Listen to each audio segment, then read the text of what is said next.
ఏదో దెయ్యాలు వస్తున్నట్టు ఉంది, మనుషులు వస్తున్నట్టు లేదు. And first IPL season start అవుతుంది కరెక్టే. విరాట్ కోహ్లీ ఆఫ్ తెలుగు ఇండస్ట్రీ లాగా Anjali 50 not out going strong. So తనకి very special film, give her a big hand. ఎందుకంటే 10 years బ్యాక్ మీరు చూసారు ఆల్రెడీ గీతాంజలి. ఆ 10 years బ్యాక్, ఎగ్జాక్ట్ 10 years, 2014, ఇప్పుడు 24.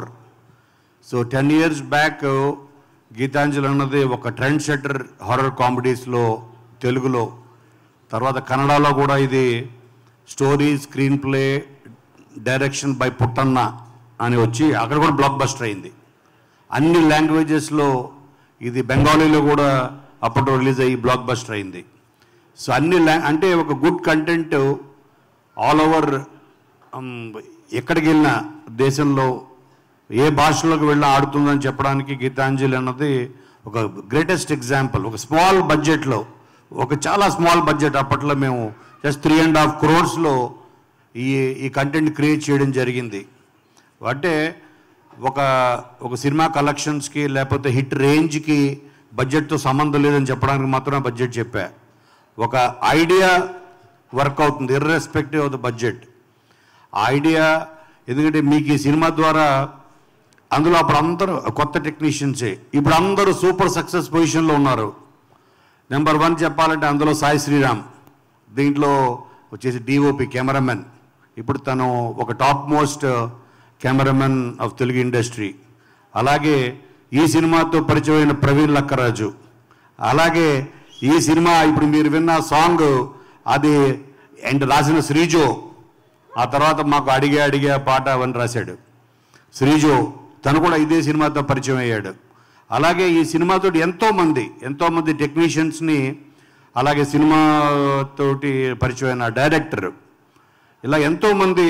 అంటే ఒక గుడ్ కంటెంట్, ఒక సక్సెస్ వస్తే అది ఎంతోమందికి కెరియర్స్ ఇస్తుంది, ఎంతోమందికి ఇండస్ట్రీకి మేలు చేస్తుంది సక్సెస్ అన్నది. అందుకని సక్సెస్ చాలా important. More than the money, success చేసే ఉపయోగాలు చాలా ఉంటాయి అని చెప్పడానికి Geethanjali best example. So Geethanjali మళ్ళీ వచ్చింది మేము చేయడానికి 10 years ఎందుకు పట్టిందంటే అదొక బార్ సెట్ చేసింది హారర్ కామెడీలో. ఆ తర్వాత చాలా సినిమాలు ఫాలో అయ్యాయి. సో మళ్ళీ అంత బెస్ట్ కంటెంట్ మళ్ళీ మనం క్రియేట్ చేయగలమా అన్న దానికోసమే ఇంత టైం తీసుకోవడం జరిగింది. వన్ ఫైన్ డే అక్కడ ఆల్మోస్ట్ 4 years బ్యాక్ చెప్పాను అంజలికి, ఒక థాట్ వచ్చింది. సీన్ కూడా చెప్పాను 4 years నిశ్శబ్దం టైంలో 2017లో చెప్పాను. ఒక థాట్ అయితే వచ్చింది, దాని పర్ఫెక్ట్ సీక్వెల్ అని. ఆ థాట్ని డెవలప్ చేయడానికి ఇంత టైం పట్టింది.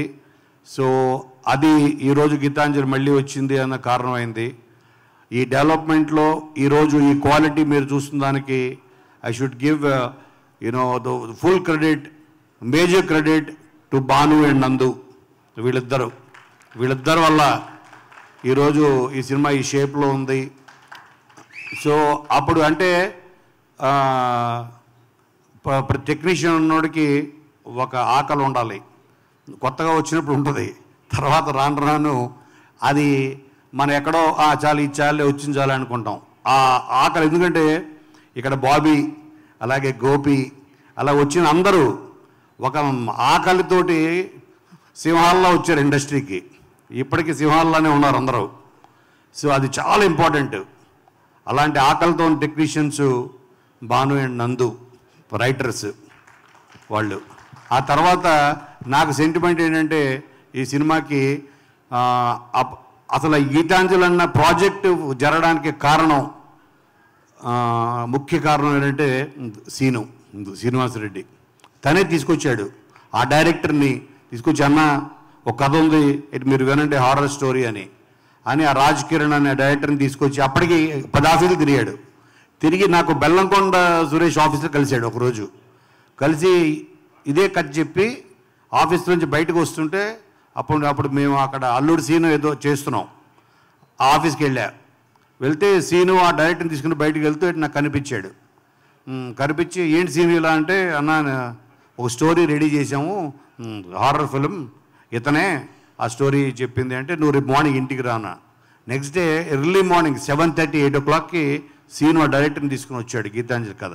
But that was a pure horror film. అది నేను అది దానికి నేనేం చేయలేను, ఎందుకంటే నేను హారర్ సినిమాలు పెద్ద చూడను.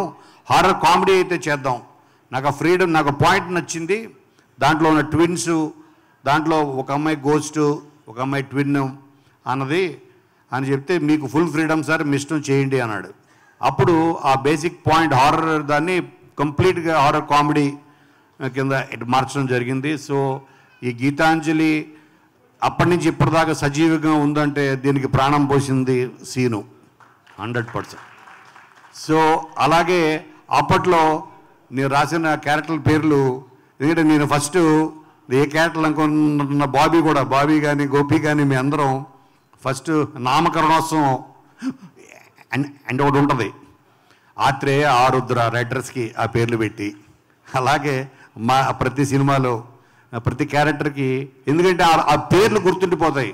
ఇప్పుడు మీరు తీసుకుంటే మ్యాక్డోల్ మూర్తి రెడీలో, అలాగే మన బలుపులో బ్రహ్మానంద గారి క్యారెక్టరు, అలాగే మన పవర్లో, అలాగే మన వచ్చిన వాల్తేరు వీరయ్యలో ప్రతి క్యారెక్టర్స్ అంటే ఆడియన్స్ అదే ఆర్టిస్ట్ 100 సినిమాల్లో చేసిన ఆ పాత్రలు గుర్తుంటాయి. ఎందుకంటే ఆ పాత్రలు మనం దాంట్లో క్రియేట్ చేసే క్యారెక్టరైజేషన్ వల్ల, ఆ పాత్రకి పెట్టే పేరు వల్ల అవి ఎప్పటికీ సజీవంగా ఉండిపోతాయి. అందుకనే సైతాన్ రాజు మేము సాంగ్ ఎందుకు ప్లే చేసామంటే అదే బ్రహ్మానందం గారు ఎన్నో సినిమాలు చేసిన, అలాగా దీంట్లో క్రియేట్ చేసిన ప్రతి పాత్ర అంజలి అండ్ సిస్టర్ గీతాంజలి తన అక్క, వీళ్ళిద్దరిది ఈ ట్విన్స్ జోడీ అప్పట్లో అది మళ్ళీ తీసుకురావడానికి సరైన ఆ కథ దొరికి ఈరోజు ఇక్కడ దాకా వచ్చాం. అప్పుడు క్రియేట్ చేసిన ఆత్రేయ ఆరుద్ర, మన సత్యం రాజేష్, అలాగే శంకర్, అలాగే అప్పుడు నేను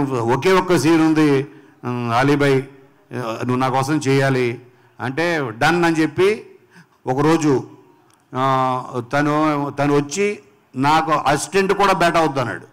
అలీబాయ్ తప్పది, చాలా ఇంపార్టెంట్ సీన్ అది, తను చేస్తేనే బాగుంటుందని. ఓన్లీ 1 day షూట్, అది నాకు బాగా గుర్తు. అలాగా ఆ సినిమాకి ఎంతోమంది కోఆపరేట్ చేశారు. సో అందుకనే లేదు ఇందులో మోస్ట్ మెమరబుల్ క్యారెక్టర్ అలీబాయ్కి తన కెరియర్లో ఎన్నో సినిమాలు చేశాడు, తన వల్ల ఎన్నో సినిమాలకి లైఫ్ ఇచ్చాడు. కాకపోతే ఈ సినిమాలో మళ్ళీ తన విశ్వరూపం మీరు చూడబోతారు ఈ సినిమాలో. ఎక్స్ట్రాడనరీ క్యారెక్టర్, తన క్యారెక్టర్ పేరు వెంట్రిలాక్విస్ట్ వెంకట్రావు. అందరూ వెంట్రుకలు వెంకట్రావు అంటారు, వెంట్రుకలు కాదే బాబు, వెంట్రిలాక్విస్ట్ వెంకట్రావు అంటాడు. సో వెంట్రిలాక్విస్ట్ వెంకట్రావు తన క్యారెక్టరు. అలాగే ఇందులో ప్రతి క్యారెక్టరు మీతో పాటు మీ ఇంటికి వస్తుంది, ఎస్పెషల్లీ సత్య క్యారెక్టరు. అలాగే సునీల్ కిల్లర్ నాని, తను ఒక సినిమాటోగ్రాఫర్.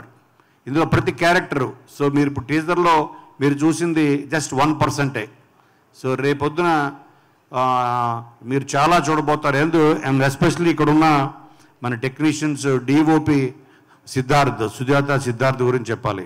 ఎందుకంటే దానికి గీతాంజలికి తను చాలా హెల్ప్ అయ్యాడు, ఇప్పుడు చాలా బిజీ అయ్యాడు అన్న టైంలో ఆ కరెక్ట్ మీటర్ని పట్టగలిగే మళ్ళీ డిఓపి దొరికాడు.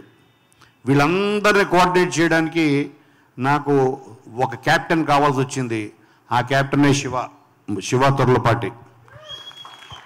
పైగా తిన్న కూడా అమెరికా నుంచి పట్టరాల్సి వచ్చింది. చాలామందిని ఇంపోర్ట్ చేసాం. Praveen Lakkaraju imported, Sreejo imported, Siva imported, ఎంతోమందిని ఇంపోర్ట్ చేసుకున్నాం అప్పటి నుంచి ఇప్పటిదాకా. సో ఇది కూడా శివాకి తన కెరియర్కి ఇది ఒక ఫెంటాస్టిక్ టేక్ ఆఫ్ అవుతుంది అని నేను 100% నమ్ముతున్నాను. ఇంకో విషయం ఏంటంటే March 22 రిలీజు, భయ్యా వస్తావా అని అడిగారు శ్రీవిష్ణుని. ఎందుకంటే తన మూవీ కూడా ఓం భీమ్ బుష్ అని సేమ్ డే వస్తుంది. అంటే మీరు చెప్పండి, ఇండస్ట్రీలో ఏ హీరో సేమ్ డే రిలీజ్ అవుతూ, నా సినిమాకి కాంపిటీషన్ కోనగారి సినిమా గీతాంజలి మళ్ళీ వస్తుంది, సేమ్ డే వస్తుంది. అది కూడా సిమిలర్ జోనరే మళ్ళీ ఓం భీమ్ బుష్. నిన్నే చూసా, ఫస్ట్ పోస్టర్తోనే భయపెట్టారు. సో రేపు 26 టీజర్ కూడా రాబోతుంది, సేమ్ డే రిలీజ్ డేట్. ఒక్క సెకండ్ ఆలోచించలేదు, నేను వస్తాను సార్ అని వచ్చాడు. So please give a big hand.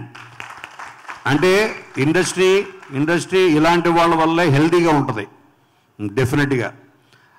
So ఇంకా నేను బికాజ్ నేను మాట్లాడటం కన్నా దీనికి వచ్చిన మా గెస్ట్లో రవి నీ ఫోన్ అయిపోతే నీ పిలుద్దాం అనుకుంటున్నాను.